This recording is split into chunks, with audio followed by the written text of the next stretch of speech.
Hey everyone, it's Alexis. I hope you are all doing well today. As you can see behind me, we are very much in full-blown festive season here at Sizzix.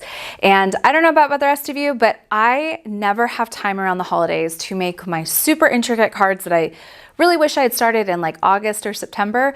So if you're like me and you're a last minute person, then today's video is for you. I'm going to show you some quick samples of 2 different cards you can make for the holiday season that are fast. You can kind of replicate them in a quick and fast manner using our Stencil and Stamp Tool and 2 of our newest layering stamp sets, the Leafy Ornament and the Garden Birds. And I'm going to show you how to break those down, how to make them into these super adorable festive cards and make them quickly. I think that's the key word right here, is quickly, because not everyone has all the time in the world to make cards. So I'm going to show you how to mass produce them in no time at all. So stick around and let's find out how we can make your merry festive season a little bit more bright and festive.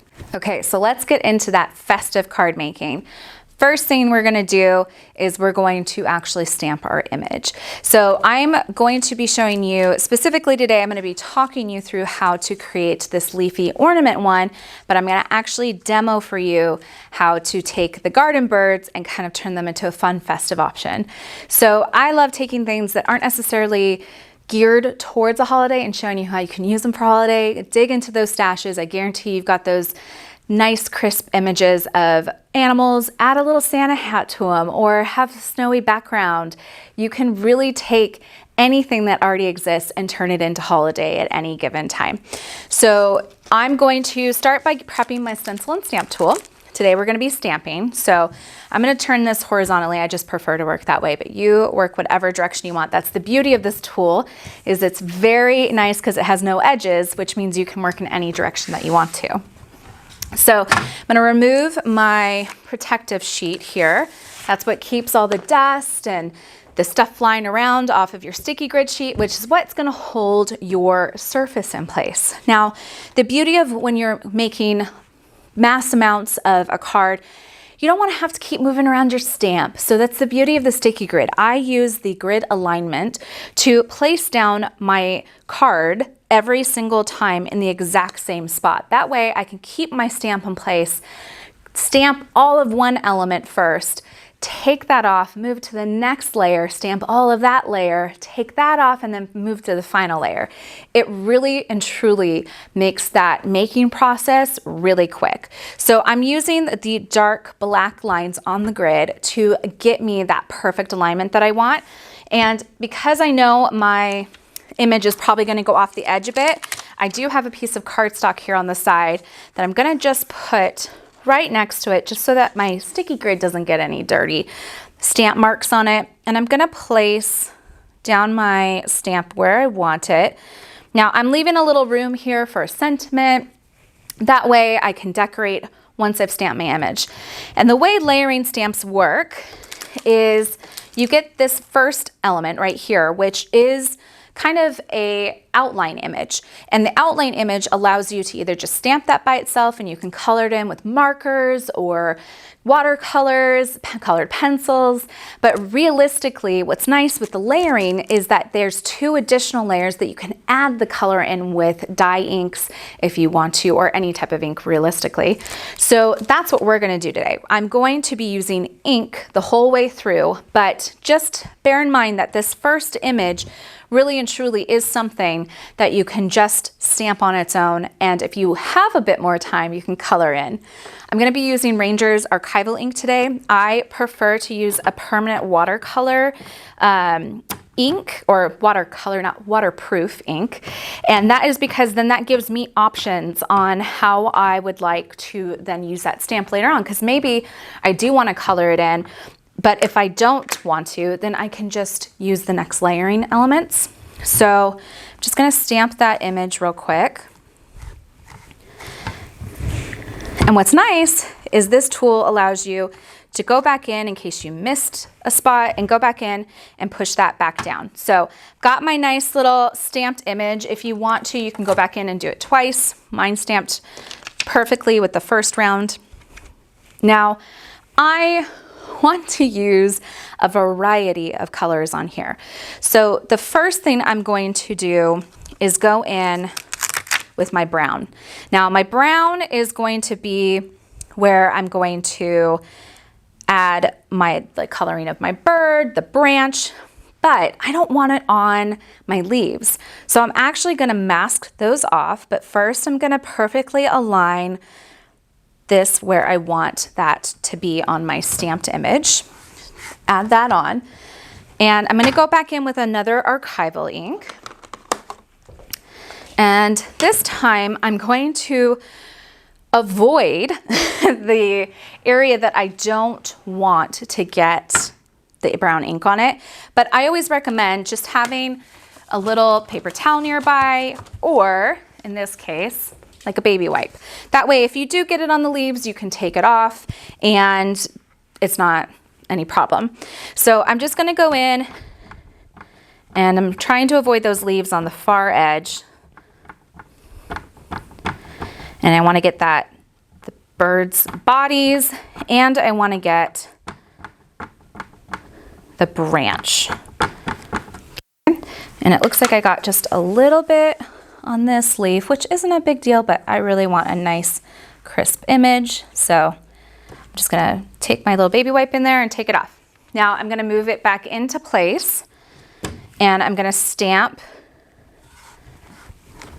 that brown ink to give me the nice bird bodies. So for any reason didn't stamp all the way, you can go back in, push down a little bit further. You can leave it looking a little patchy if you want to. This particular stamp has some nice details etched into the stamp itself.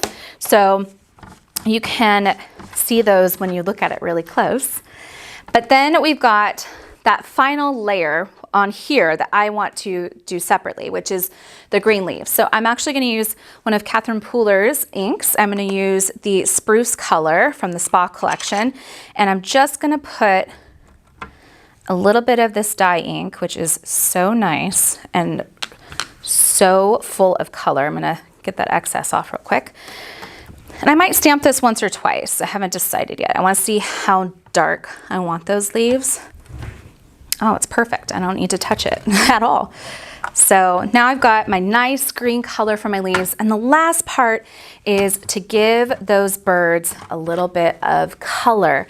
Now, if I wanted to keep this more of an everyday look, I could do blue on their stomachs or yellow, but I want to give it more of a festive look. So I'm actually going to use red, make them look like a robin, or robins are all red, but you know what I mean.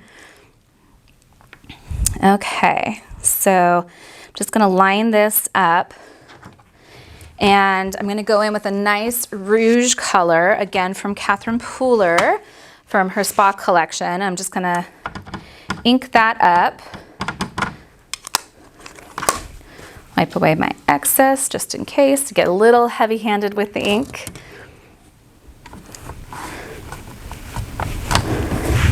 Okay, I'm gonna go back in one more time.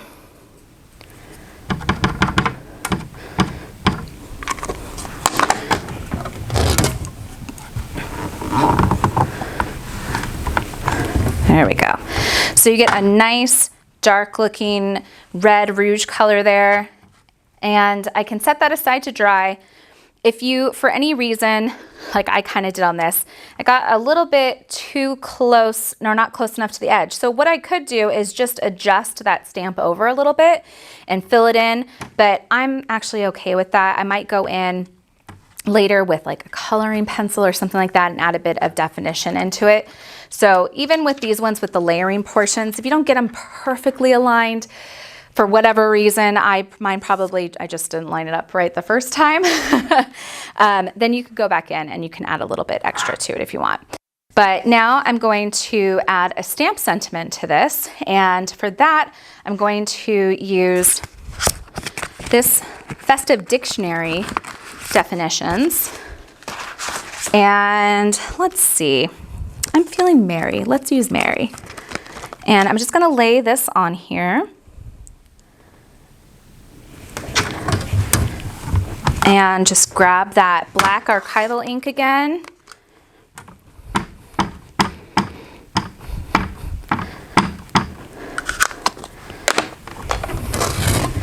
Go in and stamp that up. I push a little bit hard because I want to make sure it gets it on the first go. So there you go. In a matter of minutes, you've got your card. And what's really nice about this is you can actually go in and all you have to do to make it feel a little bit more festive and ready for the holiday season is just add some sequins or beads. We have the really nice festive collection of sequins right here. So I'm just gonna pop a few on here. A great thing when you're adding small details to any of your projects is our new intricate craft tool set. There is a lovely little tool in here called the Picket tool, and it basically allows you to pick up fine detailed things. So I'm going to show you how it works. I am just going to add a little bit of our glue, our express glue, to a couple different places on here really quick, and just add some gems and sequins there so that I can have a little bit of bling on here. So I'm going to take that and just use my jewel picker thing right here, the Picket tool, and add those on. And you can see it picks up really small, intricate, detailed items and allows you to put them down in place and add them on quickly. Let me get a few smaller pieces. I also use this with die cuts a lot, adding small pieces like little eyeballs. Anything like that is super helpful because I know that as I get older, my eyeballs do not like to look at things in the same way that they used to. So I'm always looking for anything that can help me out, and the Picket tool has become a fast friend on my craft table. What's nice about our multi-tools is that you can have a lot of different tools on this. So it is interchangeable. You can actually take the tool heads off and change them from varying different tool sets. So we've got our effects tool set that has palette knives in it. We've got our surfaces craft tool set, which has a distressor head in it. We have the blending tool head. So realistically, you can actually change this out to any type of craft that you might be working on. But with paper crafting, I really like my intricate set because I can just add some quick little pieces to it. So one other thing I want to show you is this lovely little ornament. So this is the Leafy ornament set, and these particular projects I did two different ways. So on this one, I went in and I took that stencil outline and I stamped that first in black, and then I went back in with the detailed and I stamped everything in green. Now you'll notice on this that there is these red berries. Now it would have been easy for me to just ignore it, turn everything green, but I wanted them to be red. So I actually went back in with a fine tip glue and added some glue on top of those, and then used some of our Festive glitter and went back in and added glitter to the top of the glue spots. So by the time I was done, I emptied everything into my funnel tray, and then I'm easily able to put that back into the glitter tube. Then I have this really nice kind of festive card that has a little bit of bling, but honestly took me 2 stamps and then just adding a bit of glue and glitter. I added this nice little bow on it from another die set that we have in chapter 3, which is a lovely little gift box, and it has a nice little bow on top of it. And then I just put a gem in there and used our festive cardstock and our festive opulent paper, and out the door it's gonna go. And I love, love, love quick and easy cards. So this one I did a little bit differently, took a little bit more time. Same concept, stamped that outline and then stamped green. But this time I spent a little bit of time and I masked off the berries this time. And then I went back in with a red ink and added in the red berries. So you really can do it 2 different ways. You can add the red berries on by glitter, or you can add them in by stamp. So 2 different ways to do the same card. love that for everything. And then we've got our nice, making a bit of a mess. Then we've got our nice birds right here. And it's just nice to be able to make different cards, but you can use the same types of paper and then just alternate them. But you can also just take a shape and use a pattern. So for example, this one, I took the Leafy Ornament and I just stamped on a small mini card. And then I kept kind of rotating it around till I filled the whole card and colored it in using some pens. So I just, in this case, just stamped the outline and then colored it in with markers. So you really and truly don't have to use like inks if you don't want to. You can just stencil or stamp the stencil outline and then color them in. But either way, really fast, one night you can spend doing all of the outline stamps on your card, and the next night you can do the next layer, and the night after that, and within a week's time or less even, you can have a full set of cards ready to go for the holiday season. Well, I hope you enjoyed this small little tutorial today on how to make quick cards using our Stencil and Stamp tool. I hope you got some good ideas on ways that you can mass produce and quickly, without having to take up too much time, but to send something to your loved ones that they will cherish for years to come. From all of us here at Sizzix, to all of you at home, we wish you the happiest holiday season and happy making, and we'll see you soon.